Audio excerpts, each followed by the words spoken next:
કચ્છ જિલ્લા પંચાયતની સામાન્ય સભા આજે જિલ્લા પંચાયતના પ્રમુખ જનકસિંહ જાડેજાના અધ્યક્ષતામાં યોજવામાં આવી હતી। આજે યોજાયેલી સામાન્ય સભામાં જિલ્લા અને તાલુકાના આગામી વર્ષના આયોજનો માટે 13 સભ્યોની નિમણૂક કરવામાં આવી હતી। આ ઉપરાંત શિક્ષકોની ઘટ તેમજ અંતરિયાળ વિસ્તારમાં શિક્ષણ પહોંચવા માટેના મહત્વના નિર્ણયો લેવામાં આવ્યા હતા।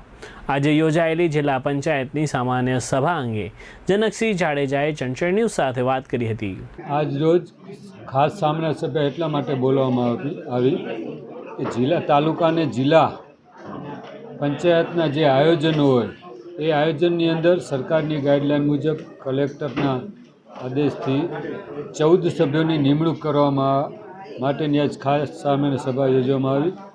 ખાસ સામાન્ય સભામાં 13 સદસ્યોની નિમણૂક સર્વાનુમતે કરવામાં આવી છે। એના ઉપરાંત પણ સામાન્ય સભાની અંદર ગત જિલ્લા પંચાયતના પ્રમુખની જે ગાડીની જોગવાઈ હતી 20 લાખની, પણ અત્યારે તેના ભાવ વધી જવાના કારણે અત્યારે એમાં 25,000ની જોગવાઈ એટલે પ્રમુખ સ્થાનેથી લેવામાં એ પણ મુદ્દો આવે છે। શિક્ષણના અમારા ચેરમેનશ્રી અને શિક્ષણના અધિકારી દ્વારા નમો એક શિક્ષણની કચ્છની અંદર શિક્ષણનો વ્યાપ વધે, શિક્ષણમાં નવા કાંઈ પણ જોગવાઈ મુજબ વિદ્યાર્થીઓને કેવી રીતે આપણે અભ્યાસ કરીએ, નવી યોજના થકી કચ્છને કેમ શિક્ષણ વધુ બાળકો સુધી અભ્યાસ કરી શકે એની નવી જોગવાઈ શિક્ષણના અધિકારી દ્વારા કરવામાં આવી છે।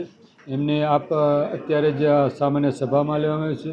અને જે ઘટની વાત છે તો આપ સૌ જાણો છો એમ ગુજરાત સરકારે હમણાં જ જાહેરાત કરી છે કે ટૂંક જ સમયની અંદર શિક્ષણની ભરતી કરવામાં છે। એમાં જે પણ કચ્છની ઘટશે એને પૂર્ણ કરવા માટે ખાતરી પણ રાજ્ય સરકાર દ્વારા આપવામાં આવે છે। આયોજન એટલે તાલુકા અને જિલ્લા પંચાયતની જે આયોજન કરવામાં આવે છે એના અધ્યક્ષસ્થાને પ્રભારી મંત્રી હોય છે, પછી કલેક્ટર, જિલ્લા પંચાયતના પ્રમુખ અને બધાના અધ્યક્ષસ્થાને તરીકે સેવા બજાવતા હોય છે।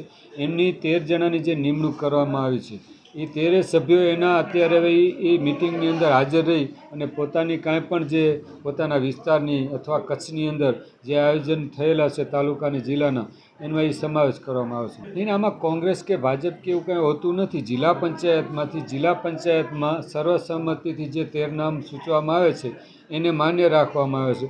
જેમ તમે વાત કરી એવી રીતે તો જેમ આપને પણ કીધું અને એમની સાથે જે વાટાઘાટ થઈ એમાં પણ મેં વાત કરી કે આના અંદર ઓન પેપર કોંગ્રેસમાંથી ચૂંટેલા સદસ્યનો પણ સમાવેશ કરવામાં આવે છે। દરમિયાન વિરોધ પક્ષના સદસ્યો દ્વારા લખપત અને અબડાસા વિસ્તારમાં રોગચાળો ફેલાયા બાદ અસરગ્રસ્ત લોકોને તેમજ તેમના પરિવારજનો જે મૃત્યુ પામ્યા છે તેમને સરકાર દ્વારા સહાય ચૂકવવામાં આવે તે માટેની માંગણી કરવામાં આવેલ છે।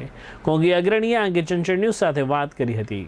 આજે કચ્છ જિલ્લા પંચાયતની સામાન્ય સભાની અંદર અબડાસા અને લખપતના 7 ગામોમાં મહામારી જ્યારે બીમારી આવી ત્યારે મેં પ્રમુખ સાહેબને કીધું કે માનવતાની દૃષ્ટિએ આ લોકોને જે પણ પરિવારમાં પાછળ બચ્યા છે એને સરકાર સહાય આપે રિલીફ ફંડમાંથી એવી મેં માંગણી કરી છે। અને જ્યારે આ પ્રશ્ન ઉપડ્યો ત્યારે અમે પ્રેસ મીડિયા, ઇલેક્ટ્રોનિક મીડિયાનો આભારી છીએ, કારણ કે લોકો સુધી વાત પહોંચાડવી એ એકાદ માણસની વાત નથી। જ્યારે મીડિયાએ આ મુદ્દો ઉપાડ્યો, પ્રેસ મીડિયાએ ઉપાડ્યો ત્યારે તંત્ર જાગ્યો અને આજની તારીખ સુધી 7 ગામોમાં ટીમો કામ કરે છે। હમણાં પણ 10 ટીમો મોકલી છે। પણ જ્યારે અમારા રાજ્યસભાના મેમ્બર્સ અને અબડાસાના માજી ધારાસભ્ય શક્તિસિંહ ગોયલે 2 દિવસ આવીને કચ્છની મુલાકાત લીધી ત્યારે 2 માણસોનું મૃત્યુ થયો હતા। ત્યારે જ કીધું તંત્રને કે તમે જાગો, રોગચાળો ફાટી નીકળશે, પણ એમાં ક્યાંક આ લોકો વિલંબ કર્યો એટલે જ 19 માણસોના મૃત્યુ થયા। તે પછી આ લોકો ટીમો ઉતારી પણ હજી સુધી કોઈ લેબમાંથી એવો રિપોર્ટ નથી આવ્યો કે કારણ શું લોકોનું